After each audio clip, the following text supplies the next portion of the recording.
Nasawi ang 4 na minero matapos maubusan na oxygen supply habang natrap sa isang minahan na matatagpuan sa Ronroro, Quezon sa Nueva Vizcaya.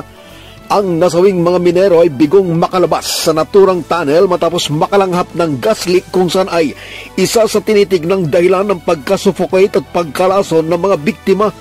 Ayon sa ulat ng PNP, sa mabilis na pagresponde ng mga rescuers sa lugar na kinabibilangan ng BFP, PNP, MDRRMO at FCF personnel, ay kanilang nailigtas ang 2 sa mga minerong kasama ng 4 na biktima na bigong makalabas sa loob ng hinuhukay na tunnel o minahan. Ang naturang mine tunnel ay umano'y pag-aari ng FCF Mineral Corporation.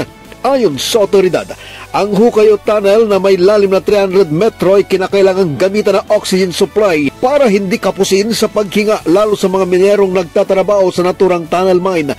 Ayon pa sa ulat na natanggap mula sa Quezon Police Station, kinilala ang mga biktima na si Daniel Segundo Paggana, 47 years old, Lipihon Ayudan Bumulyad, 56 years old, Florencio Indopia Napudo, 63 years old, at Jubal Bantian ng Manila, Quirino Province. Ayon pa sa ulat, ang mga bangkay umano ng mga minero ay unang nakita ng isang Russell tumapang buklog bandang 1:00 ng madaling araw ng June 24 ng taong kasalukuyan matapos pasukin ng naturang tunnel.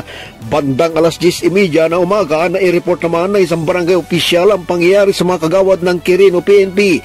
Base pa sa investigasyon, ang mga biktima ay naglunsad umano ng isang iligal na pagmimina sa loob ng FCF Mineral Compound hanggang hindi na makalabas matapos maubusan ng supply na oxygen. Ang mga nasawi ay pawang mga kabilang sa small-scale miners ngunit walang kaugnayan sa mining company ng FCF Mineral Corporation na may mining operation din sa naturang lugar. Fred Rolyoda para sa Mata ng Agila, Northern Luzon, matatag, matapang, matapat.